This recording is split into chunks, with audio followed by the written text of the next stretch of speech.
村里人都说我外婆是个神神叨叨的疯子，可只有我知道，她临死前给我的3个核桃，是真能从阎王手里抢人的。第一个核桃帮我躲过了一场蓄谋已久的特大拐卖案，救我的那个卧底警察，今天就要成为我的合法丈夫了。坐在化妆间里，我虔诚地砸开了第2个核桃，我以为里面会是保佑我们白头偕老的平安符，可当我看清里面的东西时，浑身的血液都冻结了。照片上，顾言那张我爱了3年的脸，笑容灿烂又残忍，他的双手掐着一个陌生新娘的脖子，那新娘的婚纱和我身上这一套一模一样。我大脑一片空白，手里的核桃壳掉在地上，发出清脆的声响。雨柔，及时到了，顾警官已经在外面等你了，快出去吧。我看着他，又看看镜子里穿着纯白婚纱的自己，胃里一阵翻滚。那张照片像把钥匙，打开了我尘封的记忆。外婆去世前抓着我的手，雨柔，外婆没用了，护不住你了。你命里有3道坎，一道比一道凶，都是要你命的鬼门关。这3个核桃是我用半条命给你换来的生机，记住，一定要按我说的时机打开。我从小没有父母，是外婆捡破烂把我养大。村里人都说她是疯子，但我知道她是我唯一的依靠。我把她的话刻在骨子里。25岁生日那天，我砸开第1个核桃，去天桥下给你遇到的第1个乞丐磕3个头，指令荒谬又羞耻，但我还是去了。天桥下那个浑身脏污的乞丐，在我磕下第3个头时突然暴起，将我死死按在身下。也正是这个动作，让我躲过了身后一辆失控面包车里伸出的铁钩。下一秒，四面八方涌出无数警察。不许动！他就是顾言，那是一伙以招聘为名，专门拐卖女大学生的犯罪团伙，而我是他们盯了半年的下一个目标。如果不是顾言用身体护住我，我会被直接勾进车里，从此人间蒸发。庭审那天，我作为最重要的证人出庭，人贩子头目被判死刑，他的妻子在旁听席上用怨毒的目光死死剜着我。唐雨柔，我记住你了，你毁了我的家，我和儿子都不会放过你的，你这辈子都别想爱上。他的诅咒像一条湿冷的蛇，缠了我整整3年。而顾言因为这次的功劳，从一个普通警员被破格提拔进了市局重案组，前途一片光明。他成了我的英雄，我的光。我们顺理成章地走到了一起。可现在这张照片将我所有的幸福幻想砸得粉碎。我颤抖着手脱下婚纱，换上自己最普通的衣服，从化妆间的后门狼狈逃走。照片里的顾言笑得那么真实，真实的让我胆寒。我逃离了那座城市，删掉了所有联系方式。可我没有绝望，外婆还给我留了最后1个核桃，只要有她在，我就一定能活下去。在南方的一座小城，我遇到了沈一舟，他是本地一家知名艺术馆的馆长，比我大5岁，温润如玉，清贵儒雅。他对我一见钟情，展开了猛烈的追求。第一次去他家，我便感到了那种云泥之别。他家住在半山腰的独栋别墅，墙上挂的每一幅画都价值连城。他的家人，尤其是他那位气质高雅的姐姐，看我的眼神里带着毫不掩饰的轻蔑。一周，你什么都好，就是心太软，喜欢捡些可怜的小猫小狗回家。我自惭形秽，提出了分手。沈一舟却在追我的路上，为了躲避一条突然窜出的狗，连人带车翻下了山路。在抢救室外，我哭得肝肠寸断。他被推出来的时候，麻药还没过，却死死抓着我的手，一遍遍呢喃着我的名字。雨柔，别走，如果你走了，我活着还有什么意思？那一刻，我心软了，他家人也不再反对。在他无微不至的照顾下，我慢慢走出了过去的阴影。我感受到了前所未有的安稳和幸福。我甚至觉得，这才是外婆真正想让我拥有的人生。我犹豫了很久，要不要打开最后1个核桃。在我和沈一舟确定关系1周年纪念日的晚上，他包下市里最贵的餐厅，向我求婚。看着他单膝跪地，手捧钻戒的深情模样，我觉得自己是世界上最幸福的人。我点头答应了。回到家，我终于下定决心，在最幸福的这一刻，砸开最后1个核桃。我猜过无数种可能，或许是祝福，或许是告诉我的劫难已经度尽，可都不是。里面只有一张字条，砸碎你家所有的镜子。这算什么？我呆住了。我和沈一舟的家更像是一个小型的艺术展览馆，他偏爱各种带有镜面元素的现代艺术品，家里大大小小的镜子没有20面也有10几面，每一面都价值不菲，是他从世界各地的拍卖会上淘来的，让我砸了它们。外婆的指示第一次让我感到了荒谬。雨柔，睡了吗？我刚到外地，有个紧急的艺术品交流会，可能要3、4天才能回去。忘了跟你说，我给你准备了周年礼物，就在我们卧室的梳妆镜后面，你去找找看。我挂了电话，心里乱糟糟的。外婆的叮嘱和沈一舟的温柔形成了剧烈的冲突。我走到那面巨大的落地梳妆镜前，镜中的自己脸色苍白，眼神惶恐。这3年来，沈一舟对我呵护备至，把我宠成了离不开他的废物。我的前一段感情充满了背叛和惊恐，是沈一舟一点点把我从泥潭里拉出来，给了我一个水晶般梦幻的家。我怎么能因为一个没来由的指令，就去毁掉他最心爱的东西？很快，沈一舟又发来了消息。找到了吗？喜欢吗？雨柔，你怎么不回我消息？是不是还在为我突然出差生气？对不起，是我不好，我处理完事情马上就回去陪你。雨柔，相信我，这个世界上没有人比我更爱你。我看着那些消息，羞愧得无地自容。我竟然在怀疑他。我深吸一口气，把核桃和字条扔进了垃圾桶，决定把这件事彻底忘掉。可就在我转身的瞬间，眼角的余光瞥见镜子里，我的身后好像站着一个模糊的黑影。我猛地回头，身后空无一人，冷汗瞬间浸湿了我的脊背。是错觉吗？我心脏狂跳，再次看向镜子。镜子里，我的倒影，嘴角正咧开一个诡异的弧度，无声地对我说：“砸了他！”我尖叫一声，跌坐在地。不，这不是幻觉，外婆从不会错。我爬起来，抄起身边的一张椅子，用尽全身的力气，狠狠砸向了那面梳理镜。哗啦，镜子应声而碎，碎片四溅。镜子后面根本没有什么礼物，那是一面单向透视的玻璃。玻璃后面是一个不到5平米的密室，一个男人被反绑在椅子上，嘴里塞着布团，浑身是血，早已没了呼吸。他的眼睛瞪得大大的，直勾勾地看着我这个方向，脸上凝固着极致的恐惧。我双腿一软，瘫倒在地，胃里翻江倒海，吐了个天昏地暗。我连滚带爬地逃出卧室，抖着手拨通了报警电话。巨大的恐惧攫住了我的心脏，让我几乎说不出一句完整的话。喂，110吗？杀人了！我家里有死人！女士，请冷静，告诉我您的具体地址。很快，警笛声由远及近，当地派出所的警察最先赶到，看到密室里的景象，也惊得脸色发白，立刻封锁了现场，并上报市局。没过多久，一群穿着黑色制服、神情肃穆的刑警走了进来。为首的那个人身形挺拔，面容冷峻，是我逃了3年的噩梦顾言。他看到我时，眼神剧烈地晃动了一下。唐雨柔，我点点头，嘴唇抖得说不出话。故人重逢，竟是在这样惊悚的场景下。当年我从婚礼上逃走，他应该恨死我了吧？别怕，我们来了，你安全了。很快，沈一舟的闺蜜，也是我的好友苏晴闻讯赶来。她一进门就扑到我身上，哭得梨花带雨。雨柔，你没事吧？吓死我了！这到底是怎么回事啊？一周哥的电话也打不通，他那么爱你，家里怎么会发生这种事？我靠在他怀里，身体依然在不受控制的发抖。苏晴是我在这个城市唯一的朋友，她是一名瑜伽老师，阳光开朗，像个小太阳。是她在我最难过的时候一直陪着我，鼓励我接受沈一舟。我抓住她的手，像是抓住了救命稻草。苏晴，我好怕。唐雨柔，现在需要你跟我们回警局，做个详细的笔录。他是受害者，你们凭什么带他走？苏晴立刻把我挡在身后，冲着顾言喊：“这是程序。”顾言的眼神没有一丝波澜。我被带上警车，苏晴坚持要陪我一起去。到了警局，我被带进审讯室。说吧，那间密室还有那个死者是怎么回事？我把外婆的核桃还有镜子里的诡异事件原原本本地告诉了他。顾言旁边的记录员指尖停在纸上，看我的眼神像在看一个精神病。顾言沉默了许久，手指在桌上轻轻敲击。所以，你认为是你的外婆在冥冥之中引导你，发现了这一切？我知道这听起来很扯，但都是真的。沈一舟呢？她现在在哪儿？他去参加一个什么青年学者交流会了。哪个交流会？具体地点？我摇了摇头，我发现我对沈一舟的行程一无所知。审讯中断，我被暂时安置在一间休息室里。雨柔，你别怕，我已经联系了最好的律师，一舟哥也联系上了，他正在赶回来的路上。他说他会处理好一切的。他把饭盒打开，是我最爱吃的那家私房菜。快吃点吧，你都1天没吃东西了。我毫无胃口，却不想辜负他的好意。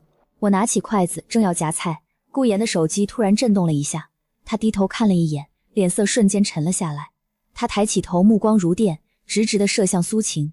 下一秒，他发了条信息给我：人贩子头目的孩子1年前在泰国做了整容手术，改名苏晴。我感觉自己像被一道惊雷劈中。我盯着苏晴那张我无比熟悉的笑意盈盈的脸，只觉得无比恐怖。怎么了，雨柔？不合胃口吗？他伸手想摸我的额头，我像触电一样猛地躲开。苏晴脸上的笑容僵住了，他看到了我手机屏幕上那条还没来得及熄灭的消息，他的眼神一点点冷了下去。没用的废物，这点事都查不出来。他一把抢过我的手机，狠狠摔在地上，屏幕瞬间4分5裂。本来还想让你多活几天，看来是没这个必要了。我用尽全身力气，尖叫着冲向门口，但苏晴的动作比我更快。她抓住我的头发，把我狠狠勾在墙上。我眼前一黑，她反剪我的双手，用带来的瑜伽带将我死死捆住，动作熟练的仿佛演练了千百遍。猜出来我是谁了吗？我亲爱的好闺蜜，我就是那个被你害得家破人亡的人贩子的孩子。我爸被枪毙，我妈上吊自杀，我从一个富二代变成人人喊打的过街老鼠，这一切都是拜你所赐。我惊恐地瞪大眼睛，听着他颠倒黑白的话。你爸是罪有应得，他害了多少个家庭，我才是受害者。一个响亮的耳光扇在我脸上，火辣辣的疼。受害者，那些女人一个个好吃懒做，想靠身体走捷径，被骗不是活该吗？他们要是安分守己，我爸会去找他们吗？是他们自己下贱，勾引我爸，我爸只是给了他们一个教训，他有什么错？我被他这套强盗逻辑震惊得说不出话来。一个人的心到底能扭曲到什么地步？他看着我不可思议的表情，似乎得到了极大的满足。为了接近你，我花了多少心思，你知道吗？我去学你喜欢的瑜伽，去吃你爱吃的餐厅，去了解你所有的喜好，装作和你有共同话题，一步步成为你最信任的朋友。我看着你和沈一舟在我面前卿卿我我，你知道我心里有多恶心吗？我每天都在想，要用什么样的方式杀了你，才能解我心头之恨。我要把你做成瑜伽人偶，让你永生永世都保持着痛苦的姿势。他从随身的瑜伽包里抽出一把泛着冷光的弯刀，这是我特地从印度淘来的，专门用来剥柔皮的。据说用它剥下来的人皮会特别完整。他拿着刀在我脸上比划着，那冰冷的触感让我汗毛倒竖。情况紧急，我强迫自己冷静下来，寻找自救的办法。可我手脚被绑，这里是警局的休息室，他怎么敢？我突然明白了，这是一个陷阱，一个针对我的天衣无缝的陷阱。苏晴看着我惊恐的眼神，得意地笑了起来。还在指望那个核桃吗？你那个疯子外婆怕是没算到，人心比鬼神更难测吧？哦，对了，忘了告诉你，你砸碎的那个核桃早就被我换掉。我的脑子嗡的一声炸开了，浑身血液逆流，四肢百骸都透着刺骨的寒意。你说什么？核桃被换了？苏晴欣赏着我绝望的表情，用刀尖轻轻划过我的脸颊。对啊，你那个宝贝核桃早就被我扔了，里面那张砸碎所有镜子的字条是我写的。因为那间密室，那个死人，都是我为你准备的惊喜啊！我就是要让警察在你的家里发现一具尸体，让你百口莫辩，让你身败名裂。你那个疯子外婆要是泉下有知，会不会被我气得活过来？巨大的愤怒和屈辱冲垮了我的理智，我猛地用头撞向他操劲的脸。不许你侮辱我外婆！苏晴猝不及防，被我撞得鼻血横流，痛得连连尖叫。她彻底被激怒了。疯子，你和你那个外婆一样，都是疯子！老婆死得那么厉害，怎么没算到我会换她的核桃？看这次还有谁能救你！他高高举起那把弯刀，对准我的心脏，就要刺下来。我绝望地闭上了眼睛。外婆，对不起，雨柔可能要来见你。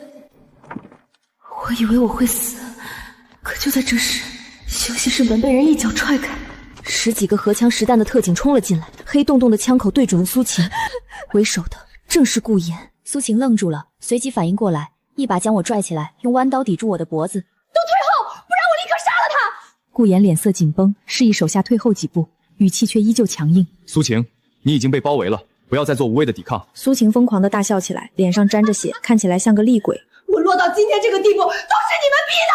唐雨柔该死，你这个伪君子也该死！你踩着我爸的尸骨上位，难道就不怕午夜梦回他来找你索命吗？你父亲罪有应得，法律是公正的。顾言的脸色极其难看，这番话彻底点燃了苏晴的怒火。他手中的刀又逼近了一分，我的脖子上渗出了血丝。他突然想到了什么，想知道你外婆最后一个核桃里到底写了什么吗？用只有我们2个人能听到的声音说。我诧异地看着他，他竟然从口袋里掏出了一个一模一样的核桃，塞到我被绑着的手里。外婆给你的真正锦囊，好好看看吧。黄泉路上也做个明白人。他说完，突然松开了我，将手里的弯刀扔在地上。下一秒，几个特警一拥而上，将他死死按在地上。顾言快步走过来，看到我脖子上的伤口，立刻喊道：“医护人员！”你怎么会突然进来？我攥紧了手里的核桃，问他。顾言捡起地上被摔碎的手机，放进证物袋。你被带入休息室后，我查了沈一舟的航班信息，发现他根本没有出差记录。他顿了顿，深深地看了我一眼。还有，苏晴用来捆你的瑜伽带是金刚结打法，这种结极难挣脱，通常用于捆绑重物，而不是日常练习。你运气很好，唐雨柔，2次都死里逃生。顾言说完，便押着苏晴离开了。我颤抖着，用牙齿和被绑的手艰难地砸开了那个真正的核桃，里面只有3个字，是用血写成的。他是谁？他是谁？这算什么提示？我脑子里一团乱麻。苏晴的同伙，可他看起来是孤疏一掷。等等，我突然想起一件事，当年我从婚礼上逃走后，顾言疯了一样找我。苏晴当时抱着我哭，说：“雨柔，你别怪顾警官，他也许只是一时糊涂，男人嘛。”他是怎么知道顾言一时糊涂的？我亲眼看到照片，可我谁都没说。一个可怕的念头在我脑海里成型。如果当年那张照片是苏颖给我的呢？如果他从一开始目标就是我和顾言2个人呢？那他的同伙，我不敢再想下去。我浑身发冷，如坠冰窟。就在这时，一双温暖的大手将我紧紧抱住。沈一舟风尘仆仆地赶了回来，脸上写满了心疼和自责。雨柔，对不起，我来晚了，让你受惊了，都怪我，我不该出差的，是我没有保护好你。看到他熟悉的脸，劫后余生的委屈和后怕，在这一刻彻底爆发。我抱着他嚎啕大哭。没事了，雨柔。沈一舟帮我处理好伤口，听我讲完整件事的经过，气得一拳砸在墙上。这个毒妇，真是知人知面不知心。我们把她当最好的朋友，她竟然这么害你！他骂完，立刻订了2张飞往国外的机票。雨柔，我们离开这里，去一个谁也找不到我们的地方。我给你请了最好的心理医生，我们重新开始。他搂着我，在额头上印下一个温柔的吻，我毫不犹豫地答应了。这个城市是顾言的地盘，苏晴既然被抓，难保不会把所有事都捅出来。苏晴的话和这个血字核桃都证明事情还没有结束，我还有最后一劫。有沈一舟在，我紧绷的神经终于可以放松下来。我靠在他怀里，沉沉睡去。可我不知道，在我睡着后，沈一舟拿出手机，给一个号码发了条信息。他起疑了，计划提前。在去机场的路上，我越想越不对劲。如果苏晴的目的是报复我和顾言，那他为什么要把沈一舟牵扯进来，在沈一舟家里杀人，嫁祸给我？这对他有什么好处？除非沈一舟从一开始就是他的同伙。这个念头一冒出来，我心脏都漏跳了一跑。雨柔，怎么手这么冰？是不是哪里不舒服？他那双总是含情脉脉的眼睛，此刻却像是毒蛇吐信。我知道了，是顾言。我强迫自己冷静下来，抽出手，从包里拿出那张早已被我藏起来的照片。一周，有件事我一直瞒着你，顾言，我的前未婚夫，他出轨了，这是证据。这个畜生，他怎么敢这么对你？雨柔，你等着，我不会放过他的。我要去警局举报他，我要让他身败名裂。我装作被愤怒冲昏了头脑，起身就要去找司机掉头。沈一舟一把将我拉回座位，紧紧抱在怀里，温热的气息喷在我的脖颈，我却只觉得毛骨悚然。我想再抱你一会儿，雨柔，再坚持一下，以后可能就没机会了。这句话像一道死刑判决，我彻底明白了，一股滔天的怒火和悲凉从心底涌起。沈一舟，我到底哪里对不起你？你要这么对我？我们在一起3年，他对我百依百顺，温柔体贴。我以为我找到了可以托付一生的人，可这一切都是假的。回想起过去3年的点点滴滴，那些温柔，那些呵护，都像是一场精心编排的戏剧。我眼泪不受控制地往下流。你和苏晴到底是什么关系？为什么要帮他？沈一舟被我打得偏过头去，脸颊上迅速浮起5道指印。他缓缓地转过头，脸上的温柔和爱意荡然无存，取而代之的是令我陌生的狰狞和怨毒。他从口袋里掏出一把锋利的美工刀。沈一舟，你疯了吗？因为我爱他，伤害他的人，我一个都不会放过。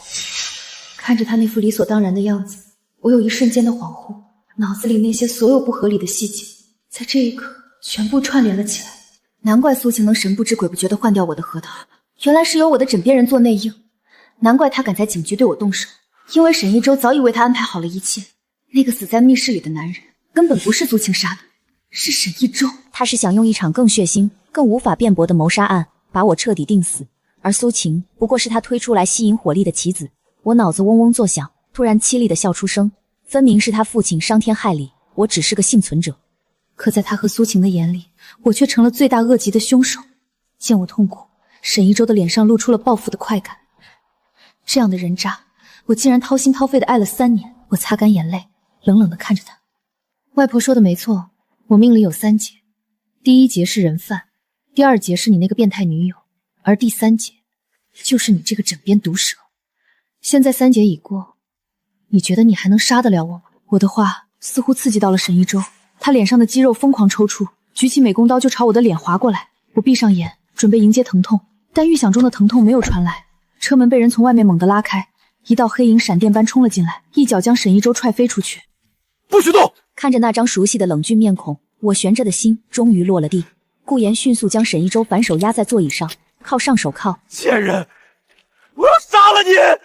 唐雨柔，我做鬼都不会放过你！闭嘴，老实点！凭什么？放开我！害死了小晴，他害死了我最爱的人，我要他偿命！沈一舟看着我惨白的脸，突然疯狂地大笑起来。贱人，我说，你婚礼上看到那张照片是我 P 的，我找了最好的 P 图师，又找了个身形和他很像的演员拍了那张照片，再让小晴无意中让你看到。我就是要毁掉你对这个世界的最后一丝信任，我就是要让你众叛亲离，让你尝尝小晴当年受过的苦。你毁了他的人生，我就要用你的人生来还。你这个贱人，我要杀了你！我一巴掌扇在沈一舟脸上，打断了他的咒骂。我不明白，一个颠倒黑白、草菅人命的变态是怎么有脸在这里喊冤的？怒火烧光了我的理智，我不管不顾地冲上前，对着沈一舟的脸一通疯狂的抓挠。直到沈一舟的脸上再没有一块好皮，我才被顾言强行拉开。唐雨柔，你冷静点，相信我，法律会给他最公正的审判。被告人沈一舟犯故意杀人罪，伙同苏晴策划多起报复性伤害案件，数罪并罚，判处死刑，立即执行。被告人苏晴犯故意伤害罪、伪造证据罪，判处无期徒刑。我坐在旁听席的角落，放肆地笑出了声。贱人，给我爸偿命！他毁了我家，为什么不判他死刑？这不公平！没有人理会他的叫嚣，法警将他强行拖了下去。杀人犯不配提公平2字。当晚，我买了外婆最爱吃的点心，连同判决书一起在十字路口烧给了她。外婆，您的雨柔3劫已过，往后皆是坦途，您在下面可以放心了。风吹过，纸片的灰烬飞向夜空，我仿佛看到外婆在对我笑，我仿佛听到她在我耳边说：对了，好好珍惜眼前人。我回到家，邮箱里多了一封匿名邮件，里面是一段视频。婚礼那天，我逃走后，顾言疯了一样冲进化妆间，看到空无一人的房间，他一拳砸在镜子上，满手是血。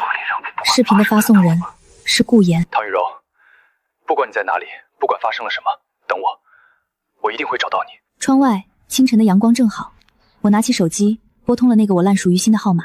唐雨柔，电话很快被接起，那头传来他熟悉又带着一丝紧张的声线。顾言，我看到你发的邮件了，所以我等你来找我。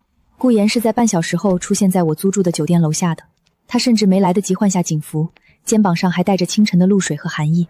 看到我站在大厅里，他的脚步猛地顿住，眼眶在一瞬间肉眼可见的红了。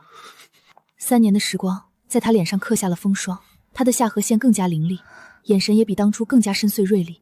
但在看向我的那一刻，所有的防备和冷硬都化为了乌有。我没有犹豫，像是倦鸟归林一般，直直地扑进了他的怀里。对不起，雨柔，对不起，我应该早点察觉到沈一舟有问题，我应该把你护在身边的。我摇着头，眼泪浸湿了他的衣服前襟。不怪你，顾言，是我太笨了，是我不该不相信你。后来坐在酒店附近的咖啡亭里，顾言才把这3年来的事情一点点讲给我听。当年我逃沦后，他疯了一样查那个监控，查到了苏晴和沈一舟的蛛丝马迹。但沈一舟太狡猾了，他用极高的反侦查能力抹掉了所有的 P 图痕迹和转账记录，甚至把那个长相扣似顾言的群众演员送出了国。顾言为了查案，这3年几乎没有睡过一个好觉，硬生生把自己逼成了重案组最拼命的活阎王。沈一舟被捕后，交代了所有细节。那张照片是他找国外顶级黑客合成的，就是为了在你心里埋下怀疑的种子。顾言握着我的手，他的手心温热粗糙，带着让人安心的力量。都过去了，外婆说我的3节已经过了。顾言，我们重新开始，好不好？顾言的眼底泛起温柔的光，他吻了吻我的手背。好，不过在那之前，你得先搬去我那里。你一个人住在外面，我不放心。我笑着答应了。那天下午，我回了一趟沈一舟的那栋半山别墅，在警方的陪同下收拾我的私人物品。看着那些曾经让我觉得温馨无比的家具和陈设，我如今只觉得胃里一阵阵作呕。就在我收拾完几件换衣服，准备拉上行李箱拉链的时候，我的余光突然瞥见衣柜最深处的夹缝里掉出了一张有些泛黄的硬纸片。我愣了一下，走过去将它起来。那是一张很旧的火车票，目的票上的名字不是沈一舟，也不是苏晴，是一个叫李建国的男人。李建国这个名字像是一道闪电，猛地劈开了我脑海深处的某段记忆。当年那个人贩子头目，那个被判处死刑的恶魔，他的本名就叫李建国。我的手猛地一抖，车票掉在了地上。沈一舟的衣柜里为什么会藏着李建国多年前去我老家的火车票？李建国去那个穷乡僻壤的山村做什么？一个令人毛骨悚然的念头在我心底蔓延。难道在那场拐卖案发生之前，李建国就已经盯上我了？我没有把这张车票的事情立刻告诉顾言，他最近为了收尾沈一舟的案子，我不忍心再用这种毫无头绪的猜测去增加他的负担。而且外婆说3节已过，也许这只是沈一玉收集的关于李建国的一些遗物罢了。但那张车票就像是一根刺扎在我的心里，隐隐作痛。搬进顾言公寓的第3天，我做了一个决定，我要回一趟老家。一来是想回去给外婆扫个墓，亲口告诉她那些坏人都已经伏法了；二来我想回那间破旧的老屋看看，看看能不能找到什么线索。明白。什么时候出发？顾言原本想陪我一起去，但局里突然有个紧急的跨省抓捕任务，他实在脱不开身。我让小张开车送你回去，你一个人绝对不行。村里的变化不大，依然是那些泥泞的小路和破败的砖房。外婆的坟在后山，我除去了坟头的杂草，摆上了她爱吃的点心，恭恭敬敬地磕了3个头。下山的时候，我路过了村口的王大爷家。王大爷以前是个热心肠，看我和外婆可怜，偶尔会接济我们几个红薯。哟，这不是雨柔丫头吗？越长越俊了啊！我笑着打招呼，寒暄了几句后，丫头啊，你这次回来是不是来找你亲戚的？亲戚？我哪里还有什么亲戚？我愣住了。你别瞒我了，上个月有个穿着黑衣服的男人来村里打听你外婆，说是你外婆的远房侄子，他还在你家那塌了一半的老房子里转悠了半天呢。我寻思着，是不是你外婆当年给你留了什么宝贝，人家找上门来了。上个月外婆的远房侄子，外婆是个流浪到这里的疯女人，在我的记忆里，她根本没有任何亲人。那个黑衣男人是谁？小张见我脸色不对，立刻警觉起来，询问王大爷那个男人的体貌特征。哎呦，这我哪记得清啊，就记得挺高壮的一个男的，戴个黑帽子，眼角好像有道疤，看着怪凶的，不怎么爱说话。眼角有疤，我脑海中拼命搜寻着关于这个人特征的记忆，但一无所获。告别了王大爷，我带着小张快步走向村尾，那是外婆生前带着我住的地方。房子很久没人住，屋顶已经塌了半边，院子里长满了半人高的荒草。推开那扇摇摇欲坠的木门，一股浓烈的霉味扑面而来。外婆是个有存积欲的人，以前屋里堆满了她捡来的各种破铜烂铁和纸壳子，但现在屋里虽然凌乱，却明显有被人翻动过的痕迹。那些破旧的家具被推得东倒西歪，墙角的几个破麻袋也被割开了，里面的旧衣服散落一地。王大爷没有撒谎，真的有人来找过东西。雨柔姐，你站我后面。小张神色凝重，掏出警棍，将屋里里外外仔细检查了一遍，确认安全后才让我进去。他到底在找什么？我目光扫过这间我生活了18年的破屋，外婆虽然疯疯癫癫，但她对极其重要的东西一向藏得很深，比如那3个核桃，就是她缝在她最贴身的棉袄夹层里的。我凭着记忆走到外婆当年睡觉的那张用砖头垫起来的木板床前，我深吸一口气，和小张合力将沉重的床板掀开。床底是一片潮湿的泥地，但我知道在靠墙的最里侧有一块地砖是松动的。我小时候玩捉迷藏，曾经不小心掀开过，被外婆打了一顿。我蹲下身，用手扒开那层厚厚的浮土，果然那块地砖还在。我用力撬开地砖，下面是一个黑漆漆的浅坑，里面放着一个生了锈的铁皮饼干盒，里面没有金银珠宝，只有几张皱巴巴的收据以及一本破旧的黑色记账本。我翻开那本记账本，上面是外婆歪歪扭扭的字迹，她不识几个字，很多都是用画图代替的，记录着哪天卖了多少废品，换了多少钱。然而当我翻到记账簿的最后一页时，我的呼吸骤然停滞了。那一页没有画废品，而是用极其用力，几乎划破纸张的笔触写下了一行字：1998年腊月初8，李建国，女娃一个，2000块。1998年腊月初8，那是外婆告诉我的，我的生日。而在那行字的旁边，还用红色的笔画了一个触目惊心的血叉，旁边写着4个字：还债，还命，2000块。在1998年，对于一个靠捡破烂为生的孤寡老太太来说，这无疑是一笔天文数字。我死死盯着那行字，大脑嗡的一声，仿佛有无数只蜜蜂在里面横冲直撞。我不是被亲生父母抛弃的，我是被李建国拐卖的。而外婆是从人贩子手里买下了我。不对，如果外婆只是一个买家，她为什么要在旁边用凶血画上那么狰狞的红叉，写上还债还命4个字？这4个字里透着刻骨铭心的仇恨。雨柔姐，你发什么呆呢？这本子上写了什么？小张见我脸色惨白，浑身发抖，凑过来想看。就在这时，院子里突然传来嘎吱一声脆响，像是有人踩断了枯树枝。小张的神经瞬间绷紧，他一把将我拉到身后，然后握紧警棍，像猎豹一样无声无息地贴近了那扇破木门。门外传来沉重而缓慢的脚步声，1步2步，停在了门槛外。我的心跳快得几乎要从嗓子眼里蹦出来，手心里的冷汗浸湿了那本黑色的记账本。砰！本就摇摇欲坠的木门被人一脚猛地踹开，木屑飞溅，逆着刺眼的阳光，一个高壮的黑影堵在了门口。他戴着一顶压得很低的黑色鸭舌帽，穿着一件洗得发白的军绿色夹克。抬起头的瞬间，我清楚地看到了他右眼角那道蜈蚣一样丑陋的刀疤，正是王大爷口中那个来打听外婆的远房侄子。警察办事，双手抱头，蹲下！小张厉喝一声，亮出了证件。刀疤脸却像是没听见一样，他的目光越过小张，死死定在了我手里的那个铁盒和记账本上。终于找到了。他咧开嘴，露出一个令人毛骨悚然的笑，他的声音沙哑的像是砂纸在摩擦玻璃。下一秒，他从夹克口袋里掏出了一把长约20公分的军用猎刀，黝黑的刀刃上闪着嗜血的寒芒。把东西交出来，我留你们全尸。找死！小张低吼一声，没有丝毫退缩，挥舞着警棍迎了上去。狭窄破旧的老屋里瞬间爆发了激烈的搏斗。小张是警校的散打冠军，身手极其敏捷，但那个刀疤脸却是个不要命的狠角色，招招致命，完全是杀敌1000自损800的打法。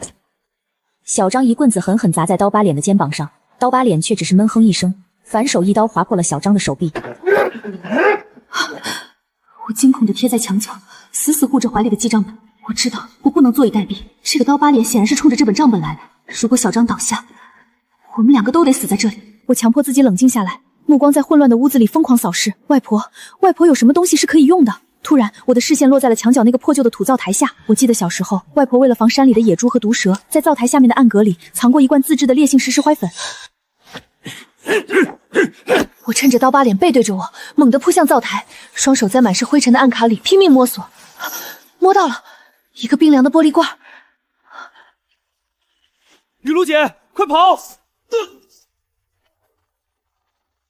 小张被刀疤脸一脚踹在腹部，重重地撞在墙上，痛苦地倒吸了一口暖气。刀疤脸狞笑着，举起猎刀朝小张的胸口刺去。我用尽全身的力气尖叫一声，将手里的玻璃罐狠狠砸向刀疤脸的后脑勺。啊！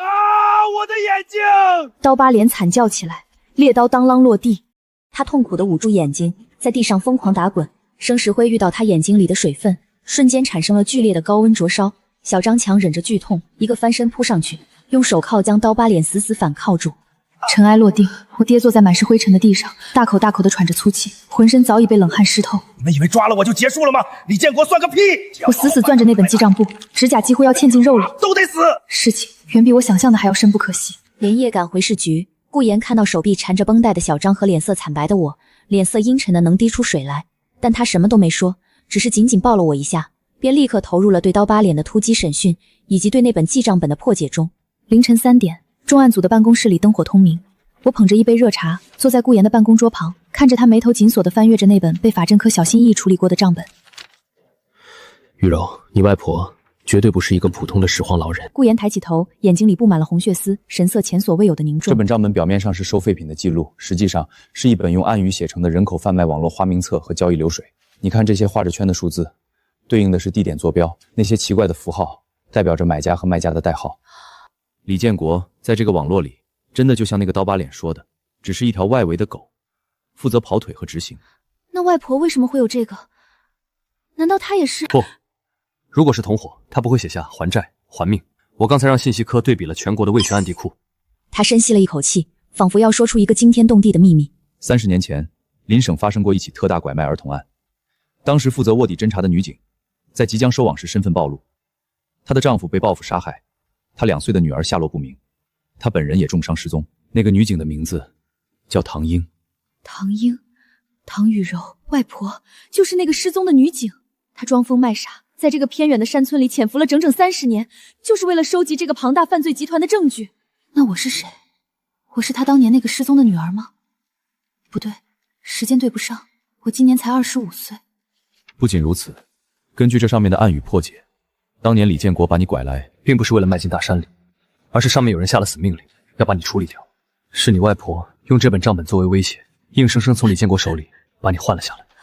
外婆不仅养育了我，更是从一开始就用她的命保下了我。就在我泣不成声的时候，办公室的门被推开了，侦探协会的一把手，也是一手提拔顾岩的恩师赵会长，披着外套走了进来。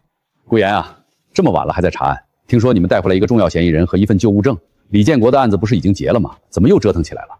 把东西交给我。当他伸出手的那一刻，我借着头顶明亮的白炽灯，清清楚楚地看到了刚才顾岩给我看的那页被破解的核心买家特征里，清清楚楚地写着代号老鬼，断右为止。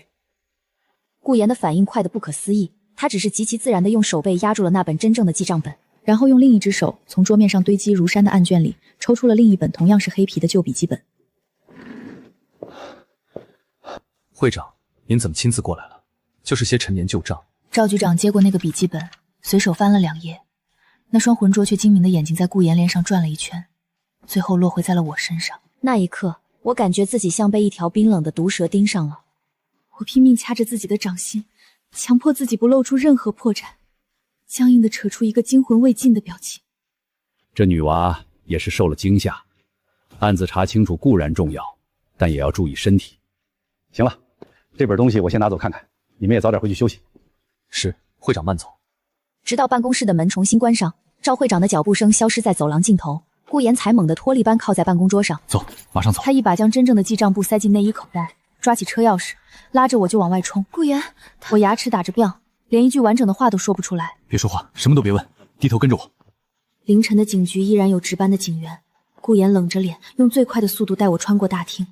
走到地下车库的时候，我的腿软得几乎要跪在地上。上车。顾岩也跳上驾驶位，一脚油门踩到底，越野车像离弦的箭一样冲出了市局的大门。就在我们的车驶出不到200米的时候，市局大楼里突然响起了尖锐的警报声，刺眼的红色警灯在夜色中疯狂闪烁。赵会长发现那本账本是假的了。顾岩，小张还在里面。顾岩死死咬着牙，方向盘在手里打出一个急转弯，车子瞬间隐没在一条没有监控的漆黑小巷里。老张比你想象的聪明，他刚才看到我换本子了，他会保护好自己。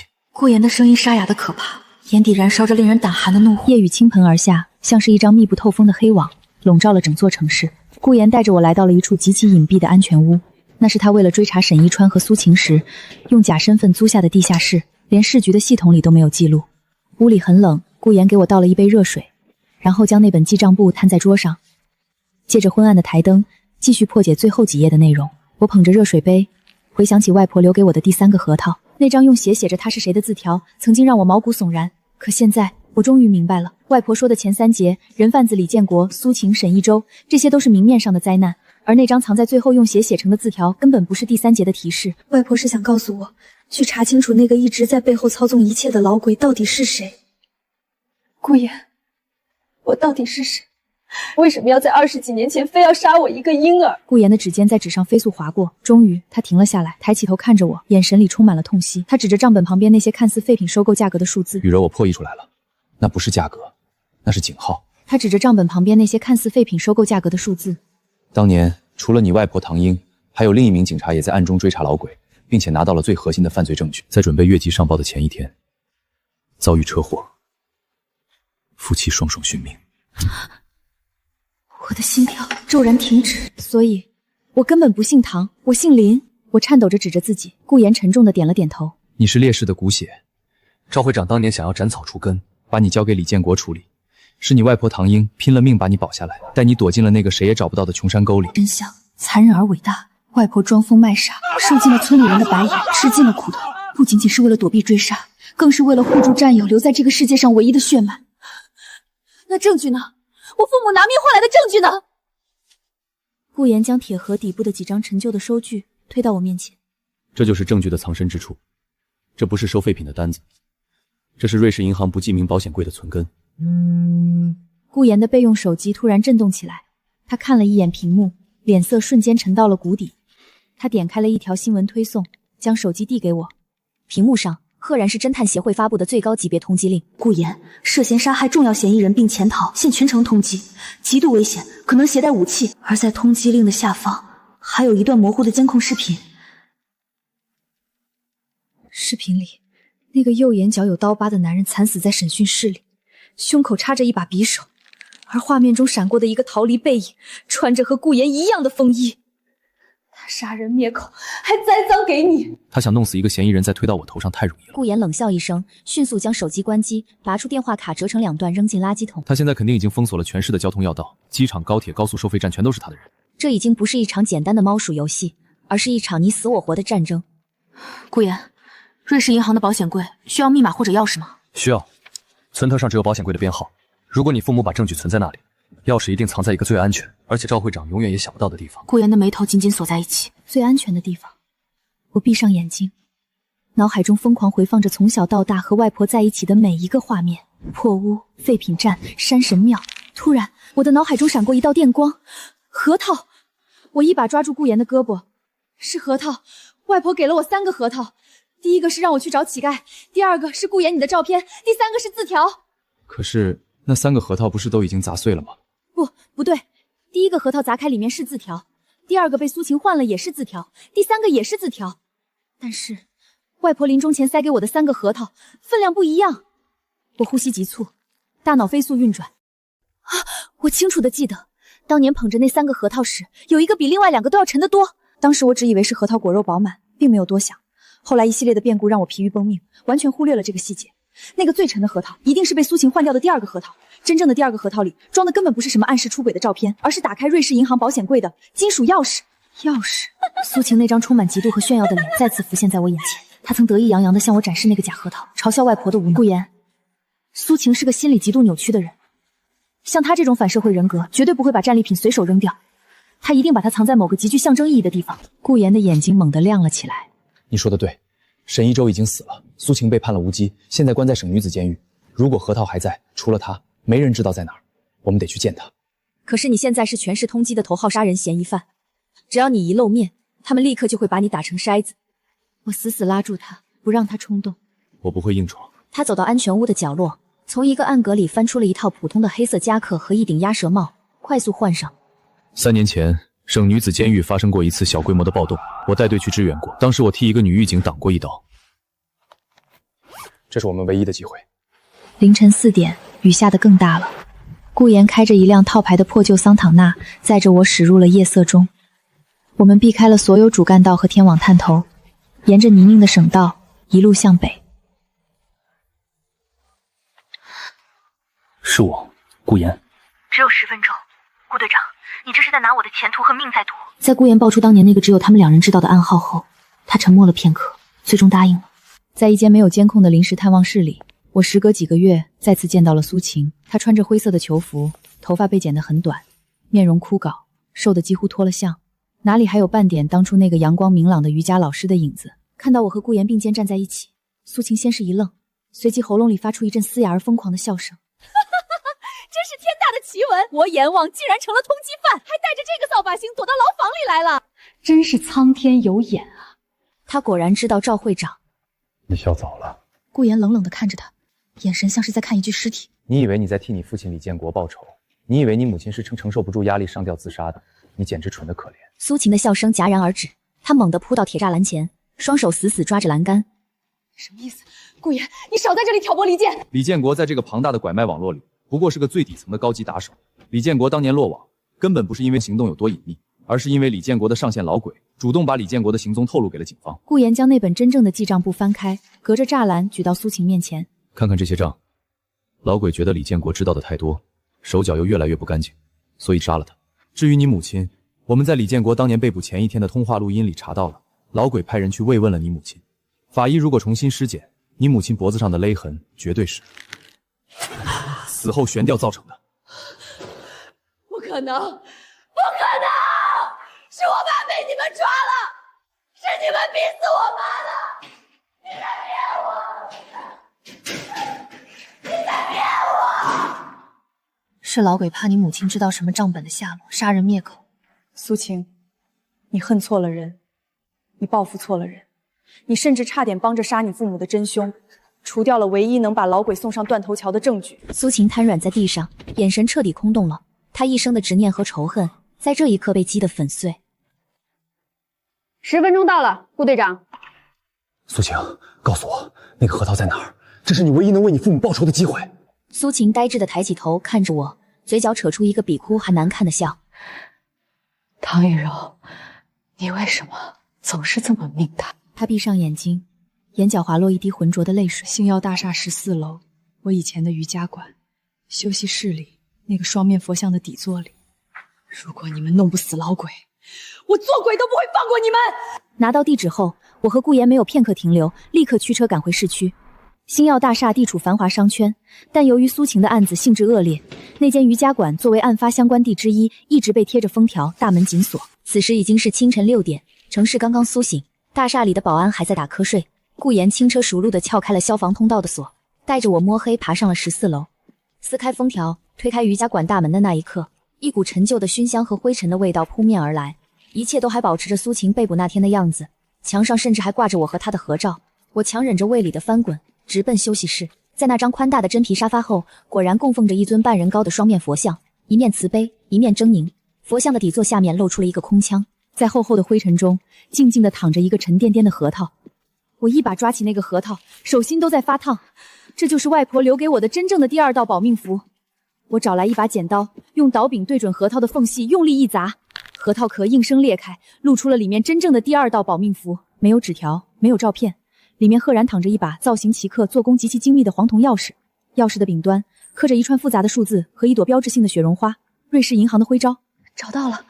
我激动的眼眶通红，举起那把钥匙。我父母用命换来的证据，外婆守了30年的秘密，终于要大白于天下了。就在这时，休息室的玻璃窗突然毫无预兆地炸裂开来，无数碎玻璃像雨点般飞溅。顾言猛地将我扑倒在地，顺势滚到了沙发后面。噗噗噗，装了消音器的枪声密集地响起。这不是警察的配枪，这是冲锋枪。我惊恐地捂住嘴巴。几道刺眼的红色激光双线从大厦对面的高楼直射进来，在漆黑的瑜伽馆内疯狂扫射，寻找着我们的踪迹。紧接着，走廊里传来了沉重而急促的战术靴地面的声音。搜，不留活口！一个冰冷残忍的声音在空旷的瑜伽馆里回荡。赵会长的人早就盯着这间瑜伽馆了。顾言死死将我护在怀里，他伸手摸向腰间，却摸了个空。他现在是逃犯，配枪早就上交了。雨柔，听好，拿着钥匙，一会儿我冲出去吸引火力，你从通风管道爬出去。不，我怎么能留你一个人？这是命令，活下去，把证据交上去，别让你父母和你外婆的血白流。说罢，他突然抱起，抄起旁边的一个金属哑铃，用尽全力朝着门口砸了过去。沉重的金属哑铃狠狠砸中了冲在最前面的杀手的面门。顾言发出一声野兽般的怒吼，双臂猛地用力，将我整个人托举起来，硬生生塞进了墙边上方那个刚刚被他撬开百叶窗的通风管道里。砰砰砰，密集的子弹打在顾言脚边的地板上，碎屑混合着火花四处飞溅。我趴在逼塞的管道里，回头想要拉他，别回头！顾言反手哐的一声将通风口的栅栏砸了回去，然后抽出甩棍，迎着那些荷枪实弹的杀手，如同一头视死如归的孤狼，冲进了黑暗的枪林弹雨中。砰砰砰，底下传来剧烈的肉搏声、骨头断裂的闷响，以及令人窒息的枪声。我死死咬住自己的手背，不让自己哭出声来，眼泪如同决堤的洪水般疯狂涌出，铁锈般的血腥味在喉咙里弥漫。我拼命地向前爬，手肘和膝盖在粗糙的金属管道上磨得鲜血淋漓，却仿佛感觉不到痛。我不能停下，我手里握着的是父母的命，是外婆的命，也是顾言现在正在用命为我争取的真相。通风管道错综复杂，我在黑暗中像一只无头苍蝇般爬行了不知多久，直到听见下方传来了马路上的汽车鸣笛声。我一脚踹开排气费百叶窗，从2楼的换布台直接跳进了大厦后巷的垃圾堆里。我告诉自己一定要活下去。刺鼻的酸臭味让我一阵干呕，但我顾不上这些。我脱下惹眼的雨衣，用垃圾堆里的脏泥抹在脸上，将那把黄铜钥匙死死贴身藏在内衣里，跌跌撞撞地跑进了清晨已经开始熙熙攘攘的早市。我没有手机，没有钱，甚至不敢看路边任何一个穿制服的人。大院在城市的另一端，距离这里有整整15公里。我像个真正的乞丐一样，沿着监控死角的城尊村和小巷，一步步往北走。我的脑海里不断回放着顾言冲向枪口的背影，心脏疼得几乎要裂开。外婆，如果你真的在天有灵，求求你保佑顾言，保佑他活下来。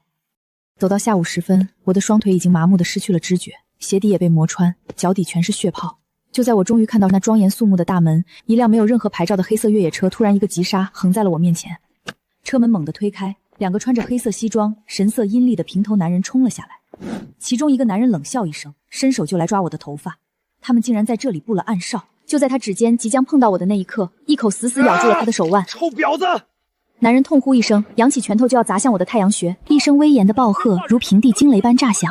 我跌倒在地，透过凌乱的头发，看到几名荷枪实弹的武警端着枪从大门里快步冲了出来。你们眼里还没有王法？将那2个黑衣人团团围住。武警身后，一个头发花白、穿着中山装的威严老人走了出来，他的目光锐利如鹰，不怒自威。那2个黑衣人见状，脸色瞬间煞白，连连后退。我仿佛被抽干了全身最后一丝力气，我挣扎着从地上爬起来，用满是鲜血和泥污的手从怀里掏出那本黑色的记账簿，以及那把带着体温的黄铜钥匙，高高的举过头顶。我叫林雨柔，我是林震和唐英的孙女，这是我父母用命换来的一震。看着我那张和唐英有着几分神似的脸，又看了看那把刻着雪绒花的钥匙。好孩子，你受苦了，接下来的事儿交给周叔叔。说完这句话，我眼前一黑，彻底陷入了无边的黑暗中。再次醒来，是在一间满是消毒水气味的高级病房里，窗外的阳光格外刺眼，照在雪白的被单上。我猛地坐起来，想要拔掉手背上的输液管，脑海里全是大厦里震耳欲聋的枪声。一只温暖有力的大手按住了我的肩膀，我转过头，看到了那张慈祥中带着疲惫的脸。别乱动，你严重脱水，加上多处软组织擦伤，需要静养。周伯伯，证据结束了，孩子，一切都结束了。那把钥匙打开了瑞士银行的保险柜，里面不仅有当年老鬼受贿、洗钱和操控人口买卖的完整流水，还有你父亲临死前录下的关键电话录音。别动！企图逃往境外时被省厅特警当场抓获，他背后的整张保护伞已经被连根拔起。听到这些，我却怎么也笑不出来。大仇得报，可我心里最重要的一块却空了。那顾言呢？他是不是？我的声音颤抖得厉害，眼泪不争气地往下掉。周书记叹了口气，没有说话，只是侧开了身子。病房的门被人轻轻推开，一辆轮椅被小张推了进来。轮椅上坐着的男人，头上缠着厚厚的绷带，左臂打着石膏，胸口也裹得严严实实，脸色苍白得像一张纸。但那双深邃锐利的眼睛，此刻正带着无限的温柔和宠溺，静静地看着我。哭什么？我这不是还没死吗？我挣扎着扑下床，跪倒在他的轮椅前，将脸深深地埋进他完好的右手里，嚎啕大哭。你这个骗子，你说过会护着我的，你差点连命都没了。活阎王的命硬着呢，子弹偏了半寸，没打中要害。阎王爷嫌我脾气太臭，不肯收我。1年后，清明节的细雨蒙蒙，我和顾言穿着黑色的风衣，并肩站在烈士陵园的最高处，面前是3座并排的墓碑。我的父亲林震，我的母亲，还有我那位伟大而传奇的疯子外婆唐英。我将3束洁白的菊花轻轻放在墓碑前，然后我从口袋里掏出一个布包，里面装着3枚已经被砸碎的核桃壳。我将它们小心翼翼地埋在了外婆的墓碑前。外婆，您的3个锦囊我都用完了。第1节，您让我磕头，救了我的命，也让我遇到了我的光。第2节，您留下的钥匙洗清了父母的冤屈，也让我看清了身边的毒蛇。第3节，您用鲜血写下的疑问，终于在今天大白于天下。外婆，您的雨柔3节已过，雨柔的3道坎已经全部迈过去了。顾言走上前，伸手揽住我的肩膀，将我护在他的伞下。他低头看着我，眼神坚定而温柔。唐前辈、林前辈，请你们放心，从今往后，他的每一道坎，我都替他平。我会用我的生命护他岁岁平安。风停了，雨也渐渐歇了，乌云散去，一缕金色的阳光穿透云层，洒在了墓碑上，也洒在了我和顾言的身上。